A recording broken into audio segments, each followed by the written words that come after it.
Good day, viewers at home. You are welcome to Mathematics Lab with Mr. Major. Firstly, I want to apologize because I said I will be dropping videos on geometry 1 week ago, but I couldn't meet up. But I am now dropping the videos. So, geometry is the study of shapes, lines, and angles. And our focus is going to be on angles. And the first thing I'll be talking about is the properties of angles. And I'll be looking at these 6 basic theorems today. There are several theorems we'll be looking at, but we'll begin with these first 6. The first theorem on the board says that vertically opposite angles are equal. When two straight lines cross each other, then the angles that are facing each other are said to be vertically opposite. Take for instance, I have a straight line like this. I have another straight line like this. This angle here is directly opposite this one. So we say these two angles are vertically opposite. Let's assume this angle is angle A and this angle is angle B. Then what we are saying is angle A is equal to angle B. And the reason is they are vertically opposite. The same thing goes with these two angles. This angle here is directly opposite this angle. Assuming this is angle C and this is angle D, then we say angle C is equal to angle D. Again, the reason is because they are vertically opposite. So assuming angle A is 50 degree, that translates to mean that angle B is equally 50 degree. In the same vein, if angle C is 130 degree, it then means that angle D is also 130 degree because they are vertically opposite. So this is the first theorem. I will now move to the second theorem. We'll be solving some examples, but let me explain each of the theorems. The second theorem says that the sum of angles on a straight line is 180 degrees. Now, we have a straight line here. Assuming there is a line here dividing it into two parts, that means we have one angle here and we also have another angle here. Now, this angle, let's assume it is X, and then assume this one is Y. Both angles are on this straight line. The straight line, let me label the straight line to be line AB. The angle S and angle Y, they are on the straight line X, they are on the straight line AB. So the sum of these two angles is 180 degrees. That means X plus Y will be equal to 180 degrees. Now, in the same vein, supposing I have a straight line and there are two other lines dividing it into three parts. That means we'll be having three different angles on this straight line AB. Now, let's assume this is angle X, this is angle Y, and this is angle Z.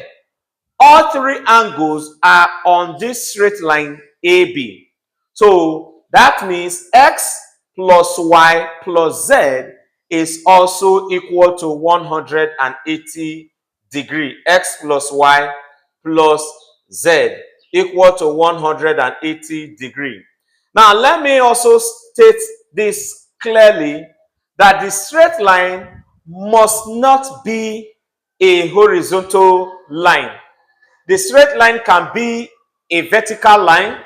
It can even be a slant line. Let's come back here.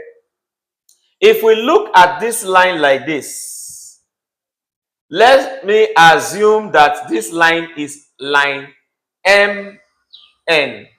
So on this line MN, we can say that angle C and angle A are on this straight line, with this line dividing the straight line into two parts. That means C plus A there is also 180 degrees, and the reason is still angles on a straight line.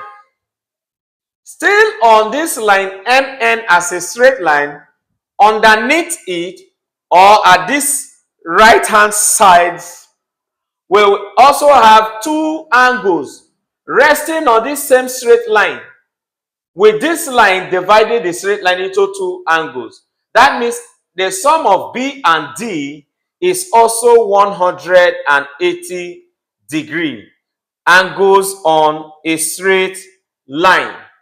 We can apply the same rule to this line. Let's assume this line is line PQ. Now, on line PQ, at the top side of it, we have A and B meeting on line PQ.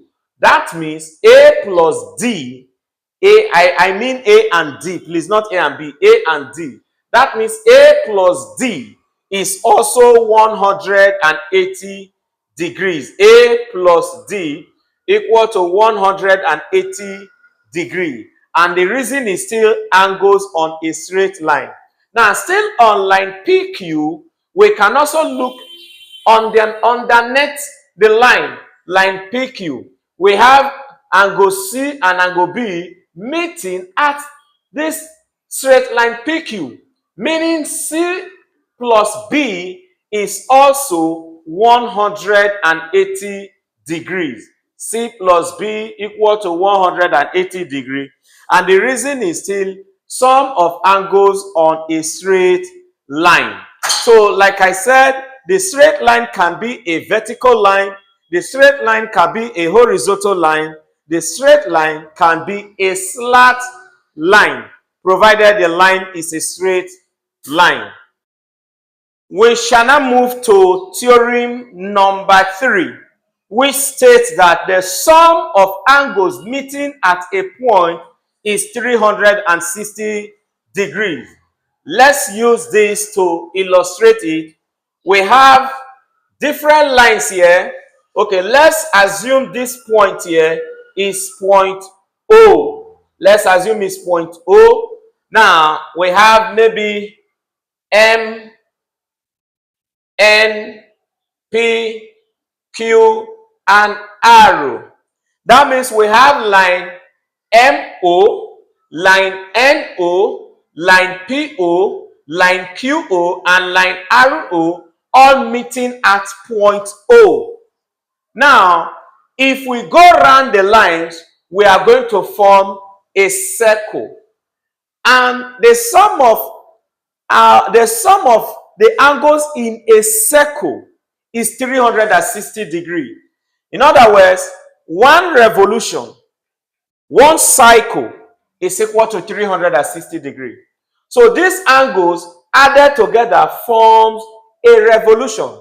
So what that means is that angle A plus angle B plus angle C plus angle D plus angle E is equal to 360 degrees. And the reason is angles meeting at a point equals 360 degrees when added together. Let me quickly state this. The angles meeting at a point must not be 5 angles as we have here. It could be 3 angles, 4 angles, 5, 6, and many more. Provided they form a revolution, a circle, they meet at a point, then their sum is always 360 degrees. Please check the link in this video. Just check the description of this video. You will see a link. Click that link. It will take you to the other 3 theorems here. Theorem number 4, number 5, and number 6. So just click the link to view the explanation on these other 3 theorems, and then subsequent examples on all 6 theorems combined. Thank you.